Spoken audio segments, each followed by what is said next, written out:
Hi guys, welcome to POV and My Therapist, the podcast where I vent, you listen, and you do not get paid a single dime, nickel, penny, definitely not no quarter, okay? So, for me, it's been a long time since I sat here. It's been a couple weeks, to be honest, since I've sat in this chair. I don't know what I was going through, but I really was feeling like I'm annoying everybody. I'm annoying the world. When I open my mouth, everybody's like, shh. I know that wasn't the truth, but that's just what I was feeling like. And I just didn't want to record the podcast because I was like, I know these bitches are tired of hearing me talk about boys. I know they're tired of hearing me talk about boys. And also, I was kind of getting to a point where, like, there's nothing boy related to talk about. Like, there's nothing to talk about, you know what I'm saying? Like, I've healed. Like, I'm doing really good right now. Like, I really am. I'm doing so good. Nothing's the matter. And not this fucking train going by right now. This is absurd to me.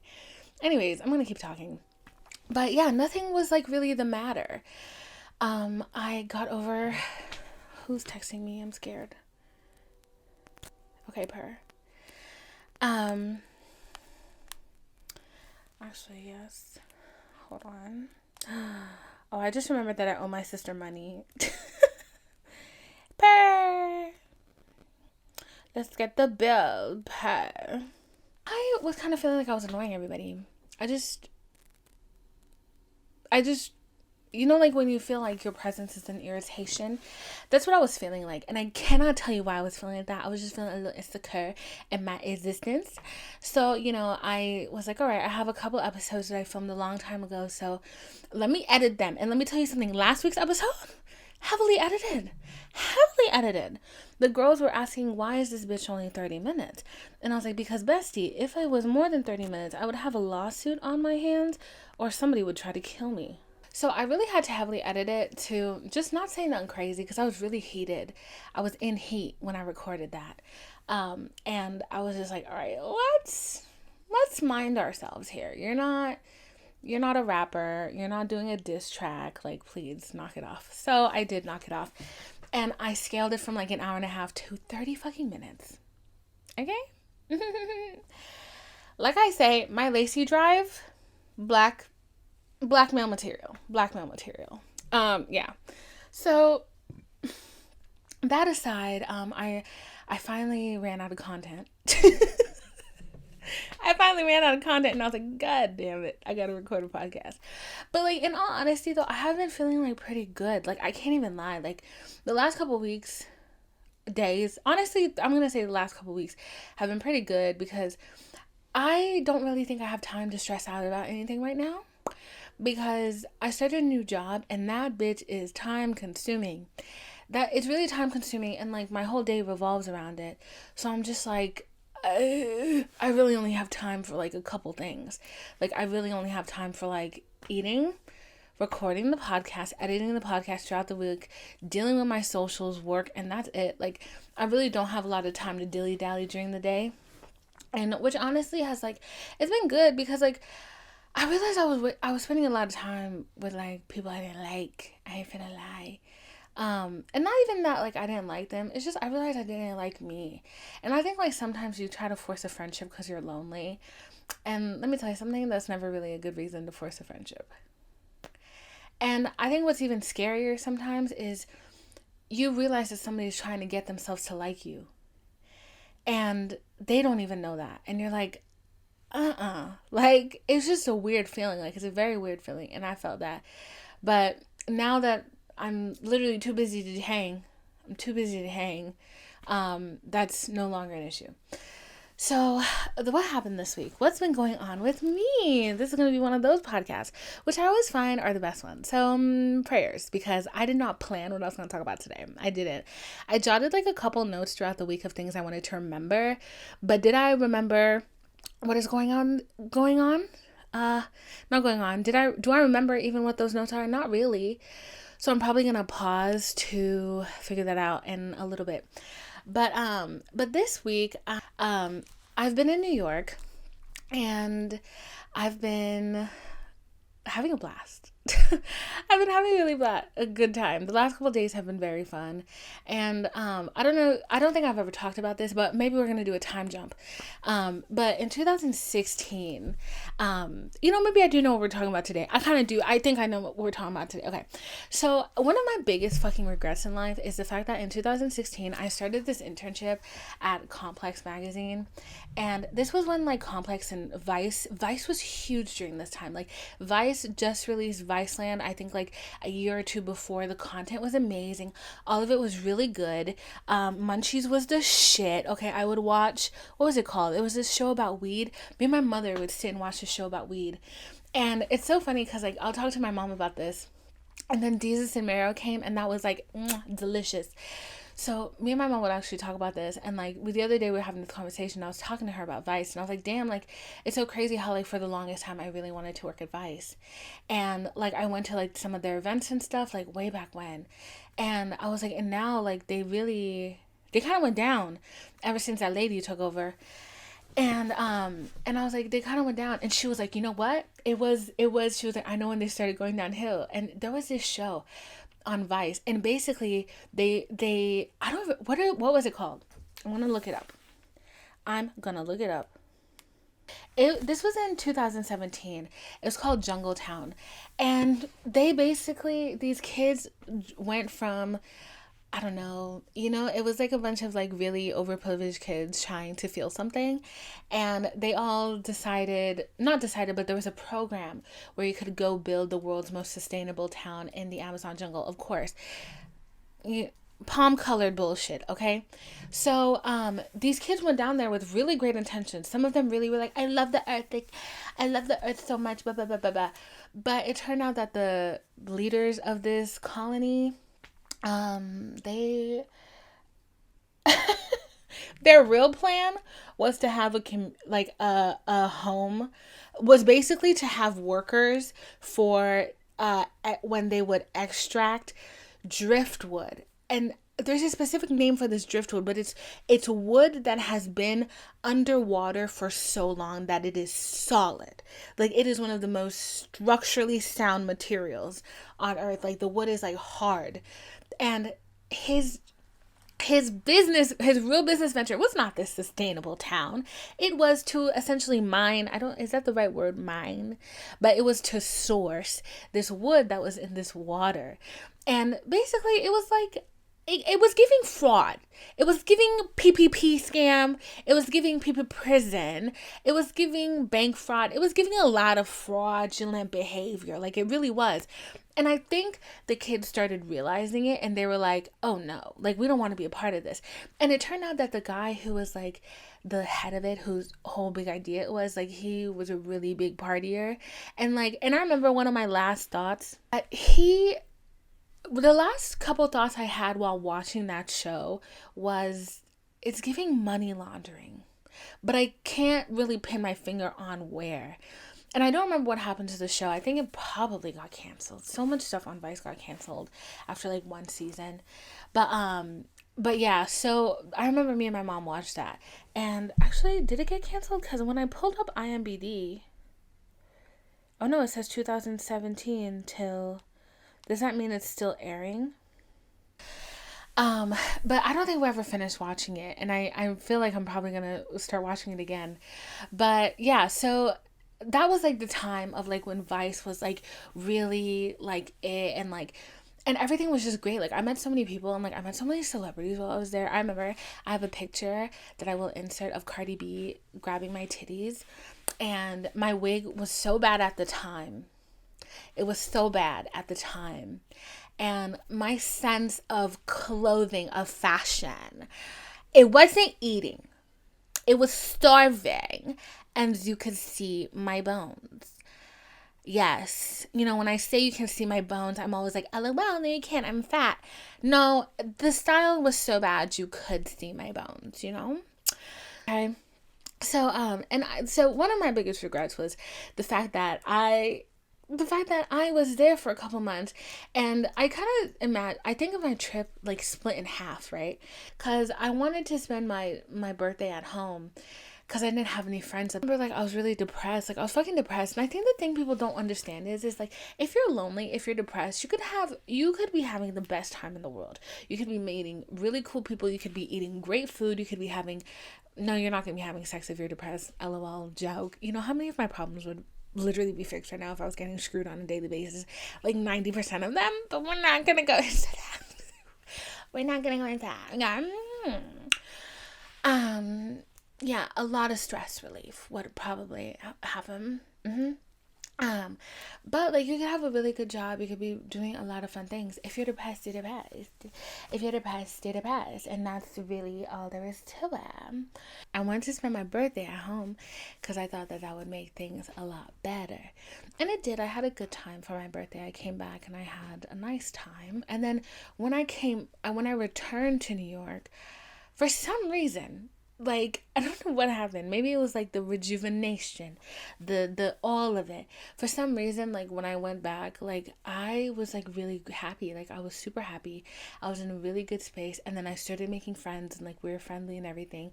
And I was kind of sad because I was like, damn, like I really wish that like these friendships had like started before I left, and now I have such a short time here.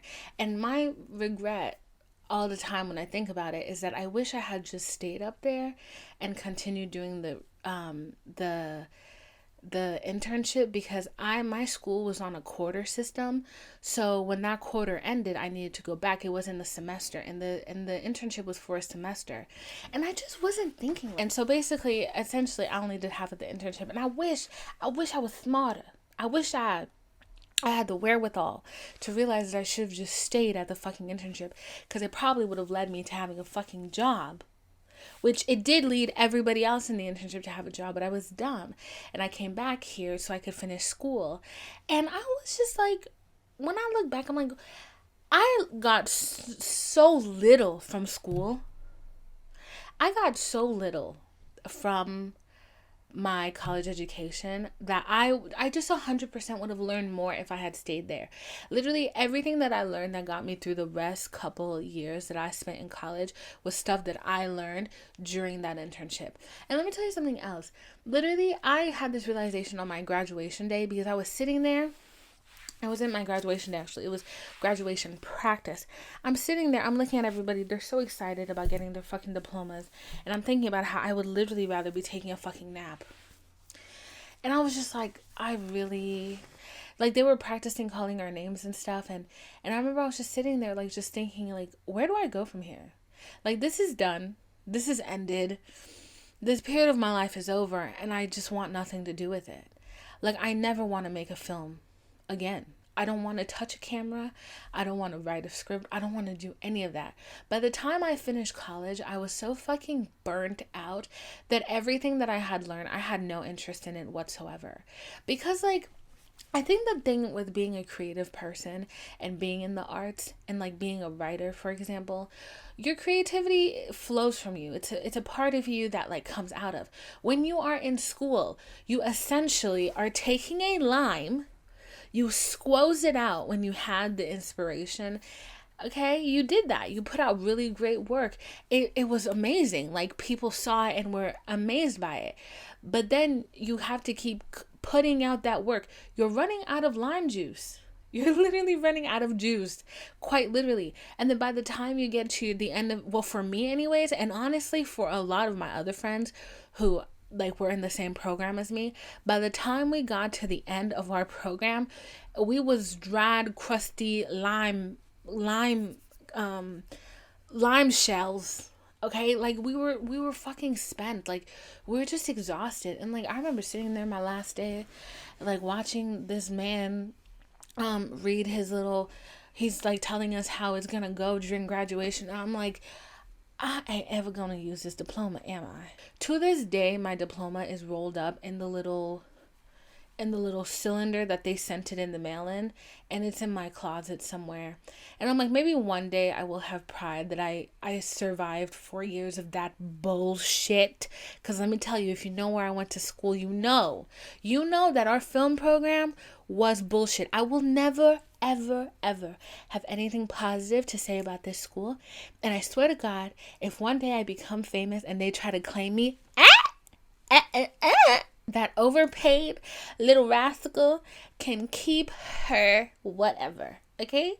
So I have no interest in that school. And it's actually funny because I never thought that, like, I don't know, y'all. There's a lot going on. Like, a little while ago, I said that there was a lot going on, and I always say that there's a lot going on. But anyways, a little while ago, I applied for grad school, and I haven't heard back from anything. It literally, I will forget that I applied for school. I just forget it. I forget it all the fucking time. I forget it.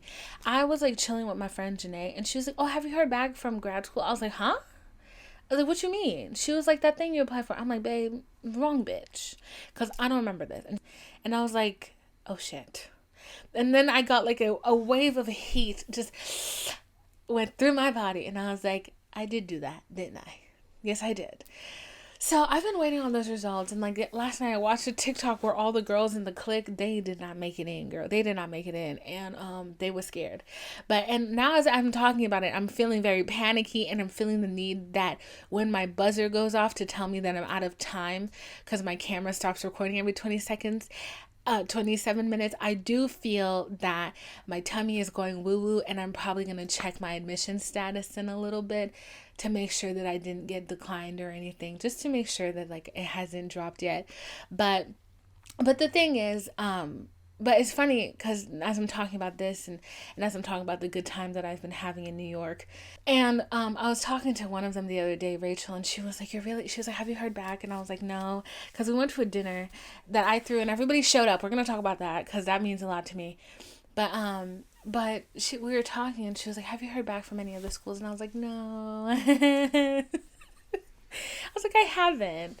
And the thing is, I keep thinking about like, I don't know. I don't really have an attachment to any of this because if I don't get in, I'm just going to keep doing what I've been doing. Like working, podcasting, trying to grow myself on social media, trying to like, figure out a direction.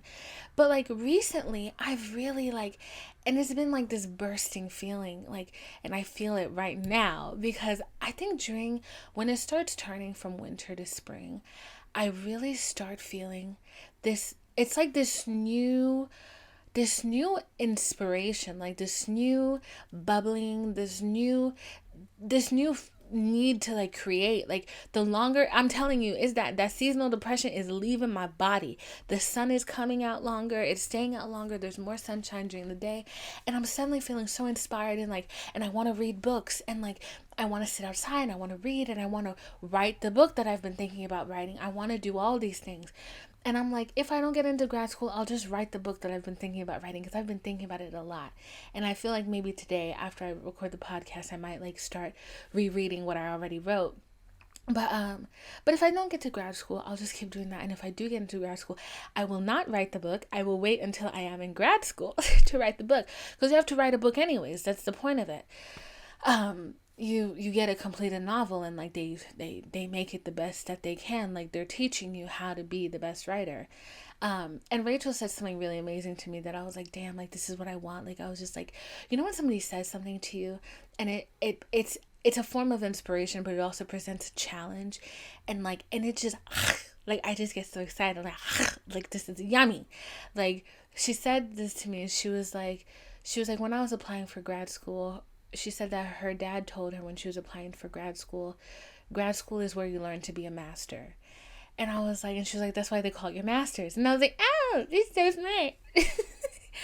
But she said that, and I was like, yeah, like I want that. Like I really, really want that.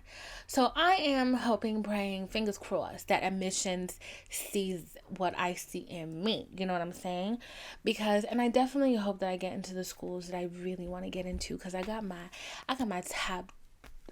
number one. I really do. I only applied for 4 schools. A gem, I am. I only applied for 4 schools, and if I can get into that school that I really want to go into, my life will be set. It's in the city I want to live in. It's in New York. It's in this beautiful fucking city. And it would just clearly tell me that like I'm where I'm supposed to be, where things are meant to be, and I just feel like I would start my life. Like that's been a very large issue for me. This is about to ring in a minute. Actually, not even 30 seconds. Right. Did I just check my grad school admission status during that little break and have a mini panic attack and meltdown? Yes, I did. Good news is nothing has been updated. So, yay. Good to know. I forgot the last thing I was talking about. Oh, so the last thing that I said before I cut myself off was that I have like this really big issue with feeling like my life hasn't started, which is not true because that shit started 26 years ago. So it's like, you need to get it together. But what I mean when I say that is that it's just not the version of my life that I want, you know? When I was a youth, when I was a youngster, I really thought that I would have my life figured out by like 19, you know what I'm saying? I really thought like I would have a boyfriend, I would be rich, I would have the money. I don't know how I was going to be rich, but I was like, I'm going to be rich by the time I'm 19. And this was me saying this at 18.9 months. So, I was really tripping, like, for real. So, and then, 19 rolled around and I was like, okay, maybe I won't have a Lamborghini by the time I'm 19. I was really dreaming big. So I really thought I was going to have my life together. You know what I'm saying? Was that the case? No, it was not. Is it ever the case? No, it is not. You know that saying, you plan and God laughs? That cackled in my face. When I tell you Jesus straight up bitch slapped me and he said, you thought, girl. He said, girl. He said, girl, you know better. Don't plan like that. Don't do that. Don't do that. Like, it really felt like God was laughing at my face. Straight up laughing at my face. So, and even now, like, it's only now that I slightly feel that, like, life is moving a little bit along. It's just doing a little thing. And I always hear people say that their 20s are for figuring things out. Their 30s are for having fun with money. So, and like really actually figuring things out. And then in your 40s, you get settled and you start a life. And I don't think that was true for the old generation, but I definitely think that that's true now. Because a lot of the times, like not even a lot of times, like culturally, like I'm from the South, like at my age, I'm an old witch. I'm an old bitch to these people. Like I ain't got no babies. I ain't got no boyfriend. Like I ain't got none of that. Like, you know what I'm saying? And it's like, but I want a baby, obviously. I want a boyfriend, obviously. Duh. Would we even have this podcast without it? Speaking of which, hold on. Okay, so, y'all, I re-downloaded Bumble, and I'm swiping. And guess who I see? I see the Russian that I started this whole podcast to talk about. That's who the fuck I see. When I tell you, I switched my shit. I put my shit on travel mode so quickly. I was like, no. But like, I saw him and it was like the third person I saw on the app when I opened it. And I was like, no. And if you don't know who the Russian is, go listen to episode 1. Okay? That is the whole reason this podcast is here. It's because of this fucking lunatic. Like, I was like, what the hell? So I brought up the little Russian nesting doll that he got me on our, like, third date or something. Oh my God. And I was going to make a really bad joke, but, I censor myself. And I was like, no, we're not going to make that joke. And actually, I was going to put this out, like, a couple weeks ago. I was like, I think I'm going to start adding, like, dating souvenirs. I just had to stop myself really bad. Okay. I was like, I'm going to have to start adding dating souvenirs to my background. And I was like, the Russian nesting doll is going on. And as I was just saying that, I was like, what other dating souvenirs I have? I have a purse. I have a pair of shoes. And I also have a hotel key card that ruined my life a couple months ago. So I was like, no, let's not do this. And you know what? I should have known something was wrong. It says 666 on this. Is that normal? Is that a normal thing to push on a Russian nesting doll? But I didn't put the Russian nesting doll up because I was like, there's a lot of political tension going on. That's not what I'm going to have in my background. I was like, next thing you know, somebody on TikTok is a conspiracy theorist, and they're like, she's showing her support for Russia against Ukraine. And because I had the nesting doll up, so I was like, no. I was like, I'm not going to put that up. Actually, I'm not going to put anything up except for my picture of Timothy Chalamet, which fell over, and my Bratz doll, and my little angels back there. But yeah, so I saw him on Bumble and I was like, oh my God, like, I don't know. It just freaked me out really bad. It really freaked me out. So I was like, no, not going to use this app for a while. So I haven't been on the app for a while, to be honest. But I will say that I was walking around Brooklyn the other day and I looked and I noticed something, like, and I realized that I've been subconsciously noticing it, but not fully aware of it. I realized I did not see a single man walking alone. I did not see a single man in New York City. I have not seen a single man in New York City walking alone. Every man that I have seen has been with a woman.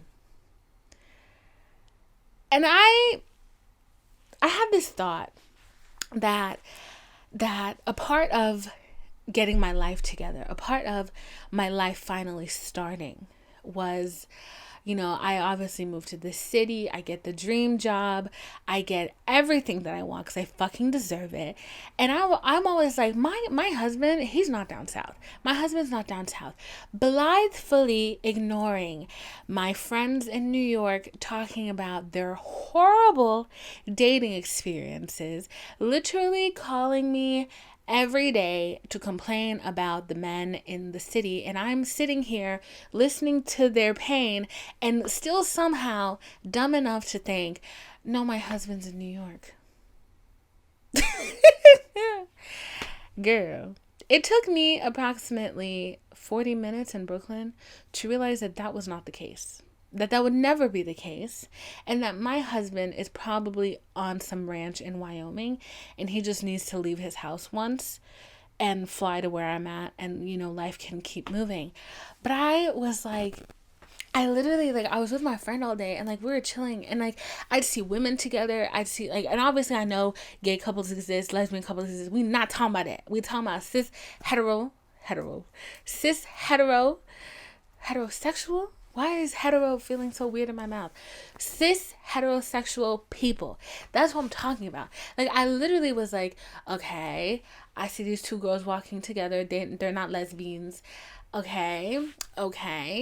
But then every cisgendered man who appeared to me to be straight, I was never alone. They always had a woman with them, always had a bad bitch with them. And maybe I'm just being not confident in myself, but I was like, I'm never gonna find a man here. All of y'all have bitches in your cars. You got bitches on your side. You got somebody next to you. How am I supposed to squeeze in? Like, what is happening? And, like, what really triggered me was I saw this one guy and I was like, oh, he's so cute. And he did some crazy maneuver to park his car. And then he got out of the car and opened the door for his girlfriend. And my brain was like, yeah, you're not finding your husband here. I'm sorry. And she was super pretty, and I'm gonna sound so insecure, and I don't care. Maybe this is coming from a place of insecurity, and I really feel like perhaps I was triggered. But I was just like, damn, I'm not pretty enough to find a mate in this city. Like, let's keep it 100. I said that to myself. I don't know if that's the truth of it or not. It's probably not. But I was just like, I got, like, really panicky, and I was just like, the bitches in New York are really fine. And I was like, I don't know if I can survive here. I was like, I'm gonna have to, but I don't know if, am I gonna find what I want? I got nervous. I got real nervous. I was like, this is not Atlanta. This is not the South. I was like, down there, the bitches are bad. They really are. But I'm like in Atlanta 9. And in New York,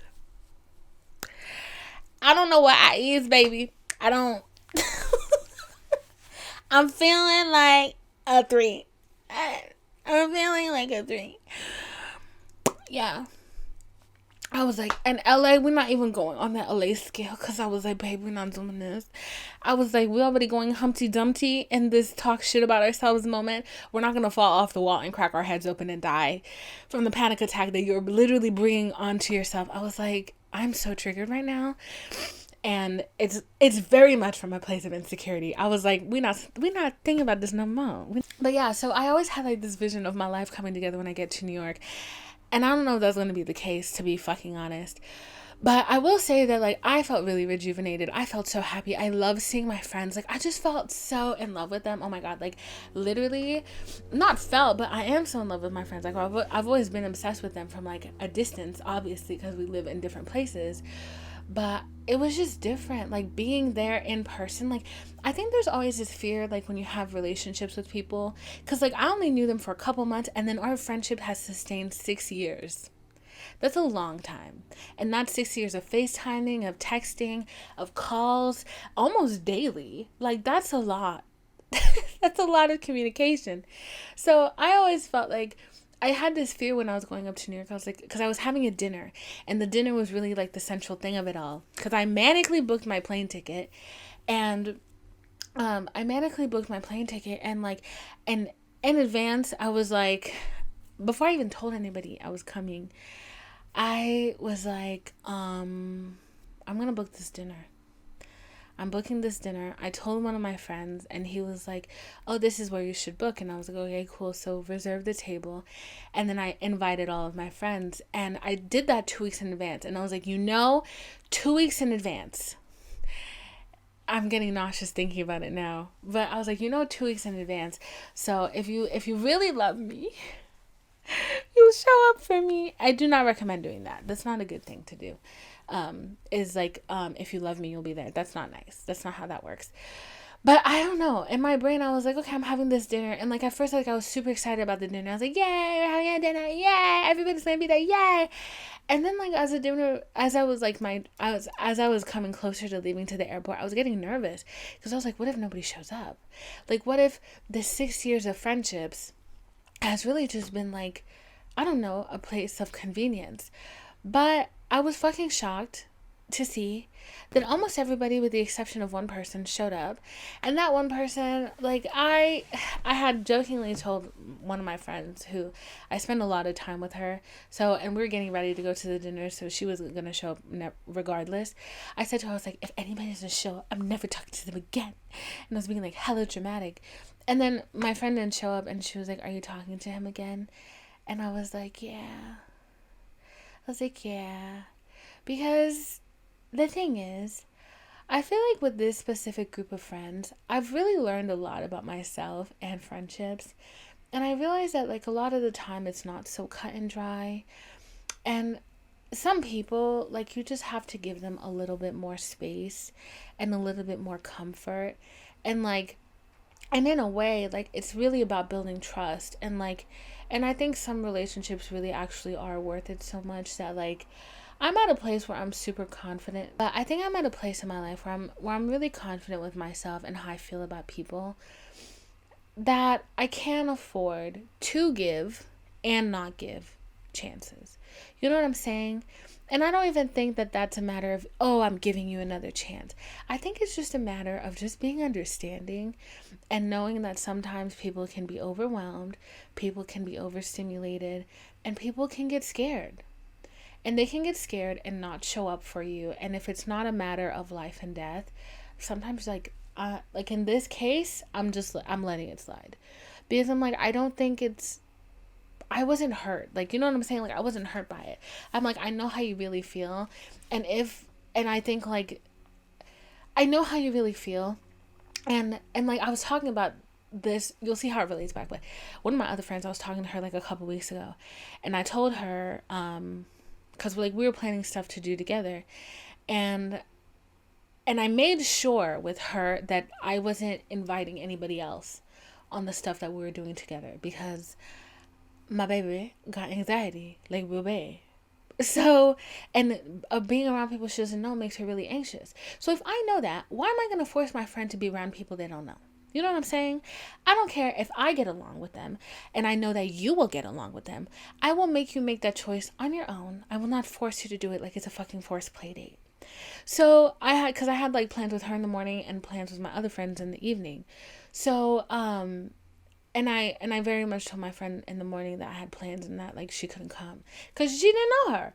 So, and I was like, I'm not gonna put anybody in an uncomfortable position just because I'm being greedy. You know what I'm saying? So, and I knew that about her, and I think it's the same thing that goes for like this other person who did miss the dinner, because I know that they can get very overwhelmed around a lot of people, and so I don't know if that's the reason why, but I'm assuming that it's the reason why, and I'm gonna pretend it's the reason why, and if it's not the reason why, they can tell me when they're ready. But I kind of figured that would happen. It's funny because I didn't think about it. Like, I didn't think it would happen, but after it happened, I was like, oh yeah, that makes sense. Like, I'm not really surprised that happened.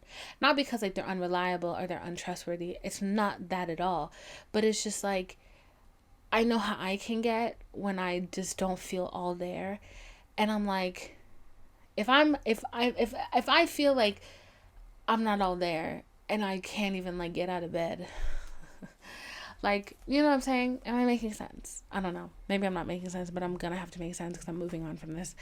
But the dinner went really well, and me and that friend, like, we talked about it, and like everything's fine and everything's good.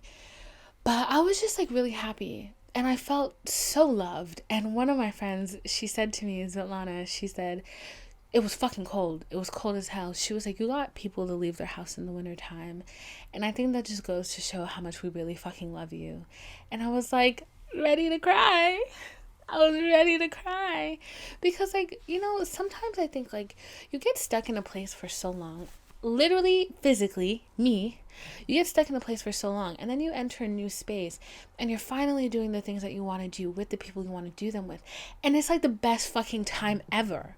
Like, it's the best time ever. Like, the pain doesn't matter. Like, and I literally mean like physical pain, because my feet were fucking killing me half of this time. Like, my feet are still killing me. But I'm like, that shit doesn't matter, because I'm just so happy to like be with my friends. I'm so happy to be around them. And it's like having that community, you know what I'm saying? Like, having that community like feels really nice, and it feels like you're going somewhere. Like, it feels like you're not in a feedback loop. And like, that's my thing. I don't like feeling like I'm stuck in a feedback loop, and I feel like I've very much felt like I'm stuck in a fucking feedback loop in the last couple weeks, months, years, to be honest. So it's like, I think like having new beginnings, having new thoughts and all of that is really important. So I'm definitely making like a lot of changes in my life, and you know, I hope things go to plan. I really do. And I hope this is not one of those situations where God fucking laughs in my face and he's like, ha ha, ha ha. And because, baby, I can't handle it anymore. Like, I'm going to be real. I'm not God's strongest soldier. I'm just not. Yeah, so that's been my week. Other than that, like, nothing's really been going on. Like, I'm not talking to anybody new. Oh, actually, something has been going on. But anyway, so after a period of time, I go through my block list, and if I feel like I feel nothing for that person, like, I'm literally taking inventory. I go through my block list, I take inventory. I'm like, how do I feel about this person? And if the answer is like, I hope you're happy, I unblock, because I'm like, I hope you're happy, moving on. So I did that with my was on one of my Instagram accounts. I unblocked a bunch of people. Within an hour, one of them followed me again, and I was like, okay. There was a person that I used to hook up with like almost 2 years ago now, like summer of 2020, honey. So it was them, and we were talking for like 2 seconds, and then we got to talking about the podcast, and they were like, yeah, I saw that you talked about me one time on the podcast. And I was like, record scratch. No, I didn't. And they're like, yeah, you did. This clip is about me. And I was like, y'all, the joy I felt by having the opportunity to tell this penis having person that I never talked about them on my podcast, and that episode was actually not about you, and that it was about somebody else who I actually had feelings for. And then they were like, yeah, but I think it applies to me. And I was like, it really doesn't. It really doesn't. And then they changed the topic. And then it ended up blocking me like 2 days later. It felt so nice to hurt their ego. You know? It felt so nice to bruise their pride. So yeah, so that happened. And like another incident had happened like a couple weeks before. And like I just think it's funny that like when you have a public platform, a couple things that I think are funny. I think when you have a public platform, one, I think people see that you have like an impressive number of followers. They automatically think she's a millionaire. She's suddenly rich. She's a celebrity. She's this, she's that. She's of this status, whatever. Okay? But then also, what I think is funny in that same breath is while they think that you're making money, while they think you're making buku money, they also want to somehow like insert themselves into the situation, especially if it's people that you've known in your real life. They want to insert themselves in the situation and claim things that are not about them. That's what I think is funny. And I love telling them that it's not. But they love to claim things that are not about them. And half of the time, it ain't good things. So I'm like, why the fuck would you claim this? Like, genuinely. Like, why would you claim this? Like, this is not it. Like, so I've encountered that more than a handful of times where people are like, oh, was this about me? And I'm like, no, it wasn't. If it was about you, I wouldn't tell you. Because I don't care. And it's like, if it was about you, you wouldn't have the balls to reach out to me and ask me if it was about you. You know, I know deep inside that it's not about you, and you just kind of want it to be about you. You want to be the drama. It's fine. It's not about you. Go on. So I've had a lot of instances where shit like that has happened. And the way my brain works, first of all, my brain works like it's on speed half of the time. Like literally my thoughts do not work in a cohesive order. And I think you can see that by just going through a couple minutes of this podcast. I'm so sorry. But when I'm talking about these men on my podcast, it's like a Rubik's Cube. One side is blue, one side is yellow, green, white, what have you. I will mix that shit up so fucking much. You don't know who is who.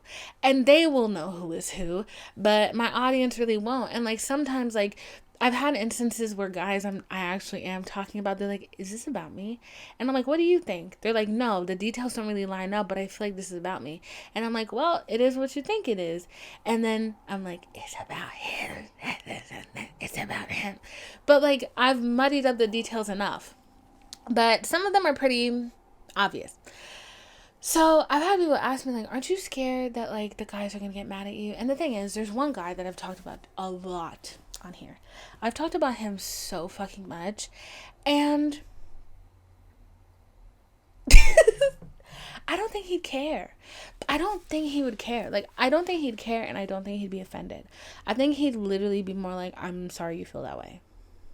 Like, he's very much like that. And that personality who is just like, okay, yeah, you've irritated me, but like, move on. Like, get over it. That's your problem. Deal with it. Suck it up. That's his personality. And I don't think he would care.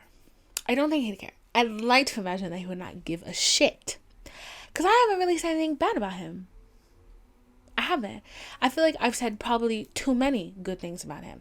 And perhaps I have slightly read too deeply into a lot of things.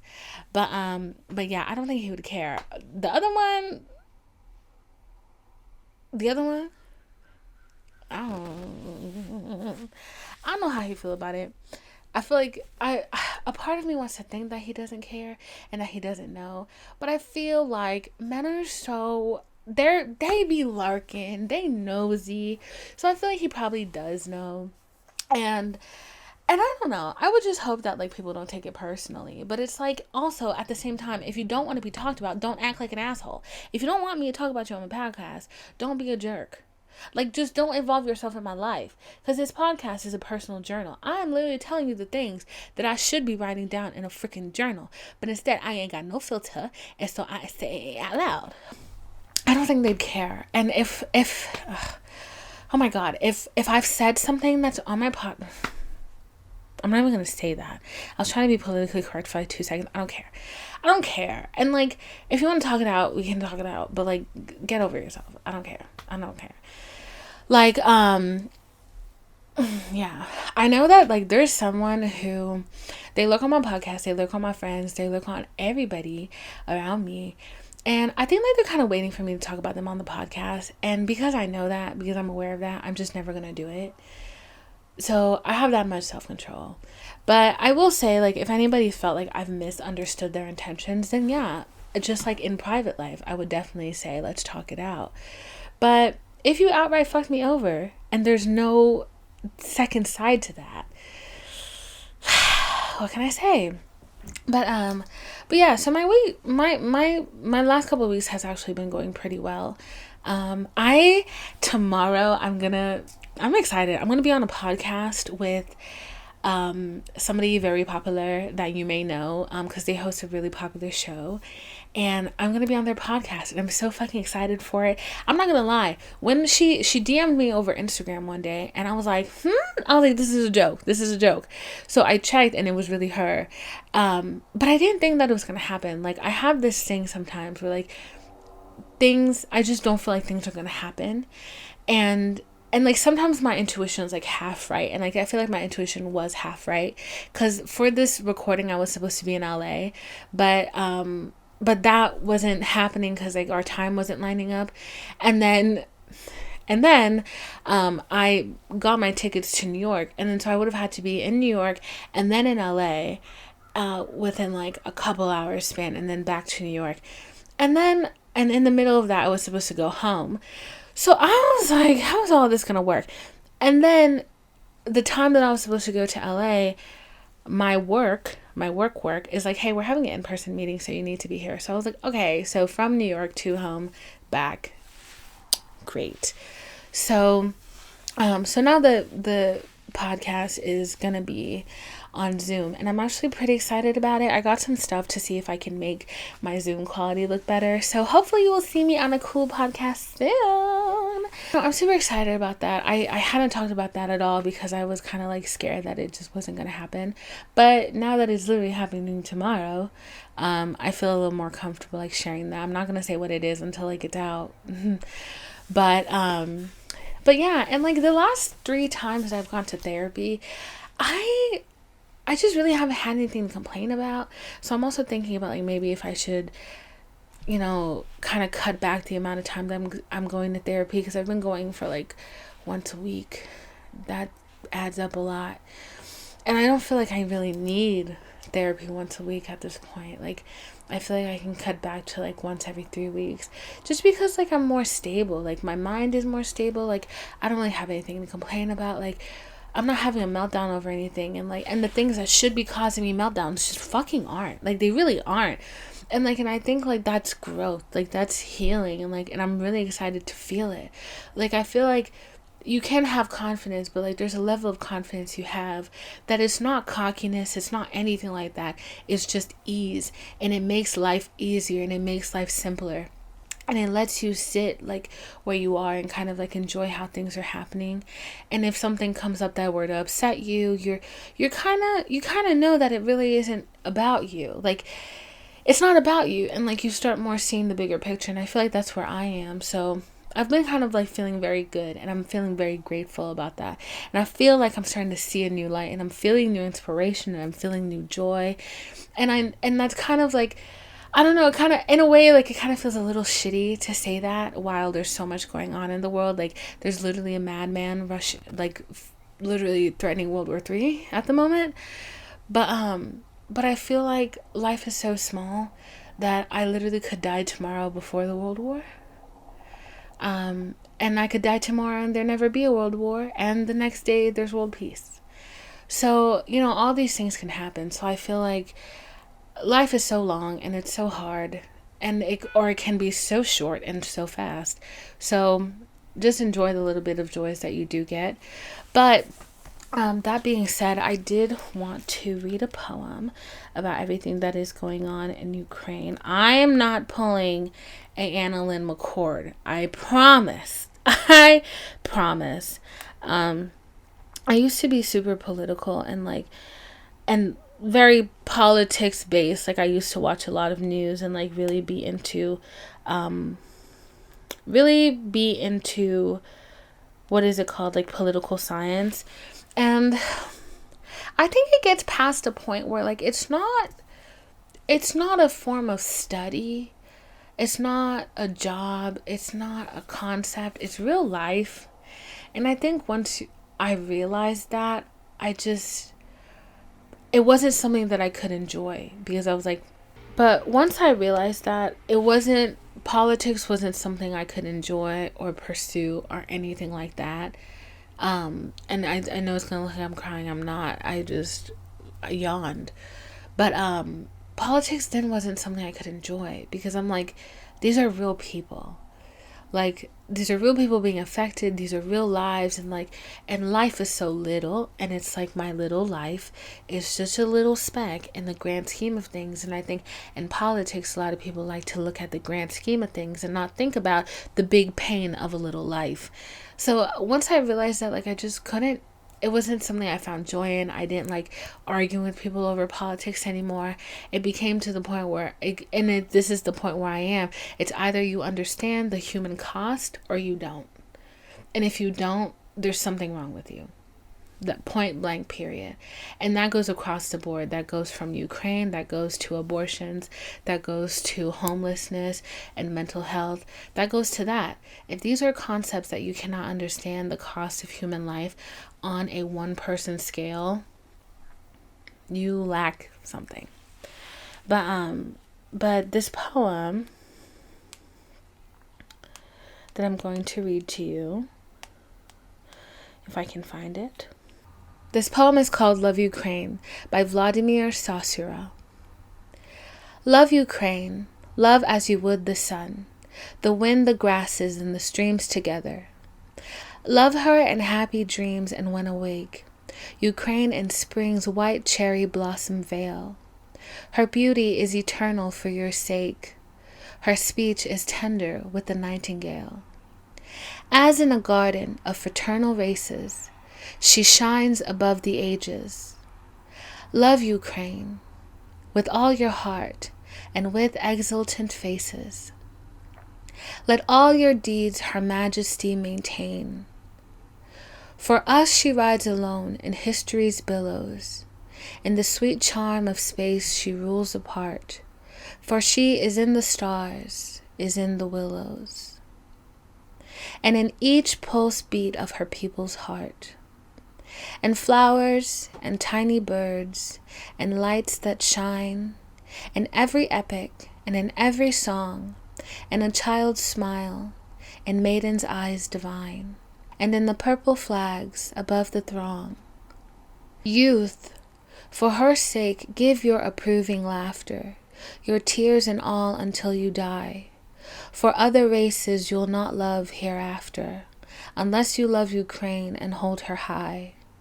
Young woman, as you would her blue of sky, love her each moment that your days remain. Your sweetheart will not keep his love for you, unless he knows you also love Ukraine. Love her in love, in labor and in fight, as if she were a song at heaven's portal. Love her with all your heart and all your might, and with her glory we shall be immortal. Love Ukraine by Vladimir Saussure. I just hope you have a good week, okay? And as always, follow me on Instagram at VinePhilo, PHILO, on TikTok at DPhile, DPHILE, on Twitter at Wordes, WORDES. And is there anything else? No, those are all my socials. So give me a follow, give me a holler, give me a hoot. I love you. I will see you next week. Mwah!